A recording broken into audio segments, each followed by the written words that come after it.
तो देखो अभी तक तो हमने बात करी थी फिस्कल पॉलिसी की कि डिफिसिट डिमांड को उससे कैसे कंट्रोल करते हैं। अब हम देखेंगे मॉनेटरी पॉलिसीज जो होती है, increase in money supply of the available credit. Monetary policy के थ्रू डिफिसिट डिमांड को कैसे कंट्रोल करते हैं, हमें इकोनॉमी के अंदर मनी सप्लाई को बढ़ाना होता है, क्योंकि जब इकोनॉमी के अंदर लोगों के पास पैसा आएगा तभी लोग डिमांड करेंगे। ठीक है ना। तो देखो लिखा है ड्यूरिंग द डिफ्लेशनरी सिचुएशन, मतलब deficit demand, central bank aim to ensure easy availability of credit and reduce the cost of borrowing. मतलब आराम से लोगों को लोन मिले, कॉस्ट ऑफ बोरिंग मतलब रेट ऑफ इंटरेस्ट कम हो, ताकि लोग ज़्यादा लोन ले सके। एक तो लोन आराम से मिले और रेट ऑफ इंटरेस्ट भी कम हो, ताकि लोगों को लोन सस्ता पड़े थ्रू मनी पॉलिसी। अब इसको वही दो पार्ट में डिवाइड करते हैं, quantitative instrument and qualitative instrument. अब इन दोनों में क्वांटिटेटिव में पहला पार्ट क्या आता है, क्वांटिटेटिव इंस्ट्रूमेंट में पहला पार्ट आपका आ गया डिक्रीज इन बैंक रेट, मतलब बैंक रेट। अब मैंने आपको बताया था बैंक रेट क्या होता है। बैंक रेट वो रेट होता है जिस पर किसी देश का सेंट्रल बैंक वहाँ के कॉमर्शियल बैंकों को लोन देता है। जिस रेट पर यहाँ से ये सेंट्रल बैंक से लोन इसके बाद जाएगा, तो जो रेट ये सेंट्रल बैंक चार्ज करता है उसे हम बैंक रेट कहते हैं। अब क्योंकि डिफिसिट डिमांड की सिचुएशन है, लोगों की डिमांड को बढ़ाना है, लोगों की डिमांड तब बढ़ेगी जब उन्हें लोन सस्ता मिलेगा। तो इस केस में बैंक रेट को सेंट्रल बैंक कम कर देता है। जब बैंक रेट कम होगा तो कॉमर्शियल बैंकों को सेंट्रल बैंक से लोन सस्ते रेट में मिलेगा, तो पब्लिक का रेट ऑफ इंटरेस्ट जो है वो कम कर देंगे, पब्लिक को सस्ते में पैसा देंगे, कम रेट पे पैसा देंगे, कम ब्याज पे पैसा देंगे। फिर जब पब्लिक को कम रेट में पैसा मिलेगा तो पब्लिक ज़्यादा लोन की डिमांड करेगी। जब ज़्यादा लोन की डिमांड करेगी और लोन लेगी तो उनकी परचेजिंग पावर राइज करेगी, और परचेजिंग पावर राइज करेगी तो डिमांड अपने आप राइज हो जाएगी।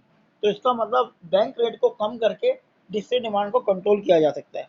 देखो क्या लिखा हुआ है, decreasing bank rate. Bank rate is the rate at which the central bank lend money to commercial bank to meet their long-term need.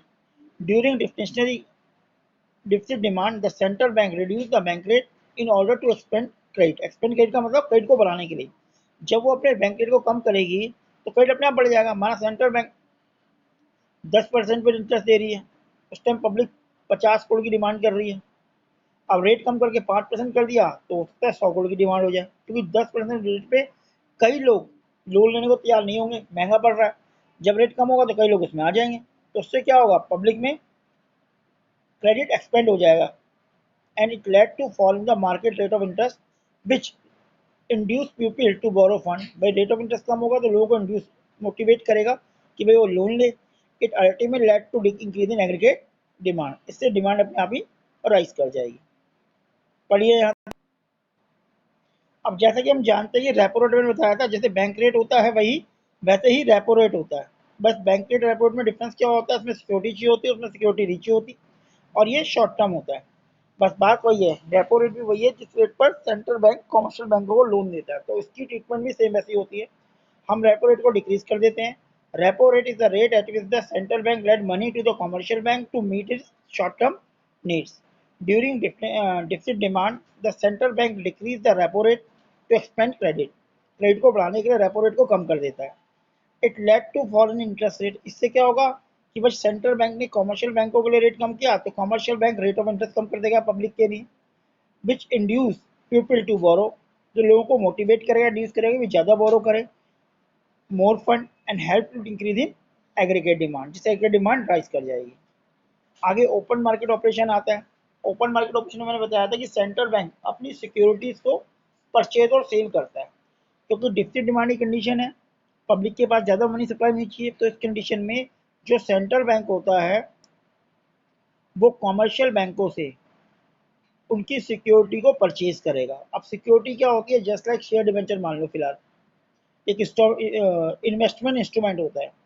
तो जब कॉमर्शियल बैंकों से सेंट्रल बैंक सिक्योरिटी परचेज करेगा तो सेंट्रल बैंक को इसकी तरफ मनी का फ्लो करना पड़ेगा। जो रुपीज़ है, अमाउंट है, वो कॉमर्शियल बैंक को पास जाएगा। कॉमर्शियल बैंक क्या करेगा, माना ऑलरेडी इसके पास 100 करोड़ है, ये पब्लिक को 100 करोड़ का लोन दे सकती थी, इसने सेंट्रल बैंक ने कॉमर्शियल बैंकों की 50 करोड़ की सिक्योरिटी परचेज कर ली। अब इसके पास 50 करोड़ और आ गया, तो कितना हो गया, ये हो गया 150 करोड़। तो जहां पब्लिक को कॉमर्शियल पर्टिकुलर बैंक 100 करोड़ का लोन दे सकता था, वो 150 करोड़ का लोन दे पाएगा। जब पब्लिक के पास ज़्यादा लोन आएगा तो पब्लिक की अपने आप परचेजिंग पावर बढ़ेगी। जब परचेजिंग पावर बढ़ेगी तो वो डिमांड बढ़ाएगा, डिमांड बढ़ाएगा तो डेफिसिट कैप अपने आप ही कंट्रोल हो जाएगा। तो देखो लिखा हुआ है open market purchase of security, security को परचेज करता है सेंट्रल बैंक, और मनी का फ्लो इकोनॉमी के अंदर करता है। कह रहा open market operation refer to the sale of purchase of security in the open market by central bank. It directly influence the level of money supply in the economy, and during the deficit demand, central bank start purchasing security from open market and increase the aggregate demand in the economy। ठीक है, अब next point आता है। Next point जो था legal reserve requirement. Legal reserve requirement मैंने बताया था कि सेंट्रल बैंक जो होता है किसी देश का, कॉमर्शियल बैंकों के पूरी इन्वेस्टमेंट, पूरे पैसे का कुछ परसेंटेज अपने पास रिजर्व के फॉर्म में रखता है, जो लीगली होता है इकोनॉमी को, क्रेडिट को कंट्रोल, मनी सप्लाई को कंट्रोल करने के लिए। तो देखो लिखा है commercial bank are obliged to maintain the legal reserve and decrease the reserve, help to raise the availability of credit. अब इस केस में क्या होगा, दो पार्ट होते हैं। एक होता है कैश रिजर्व रेशो।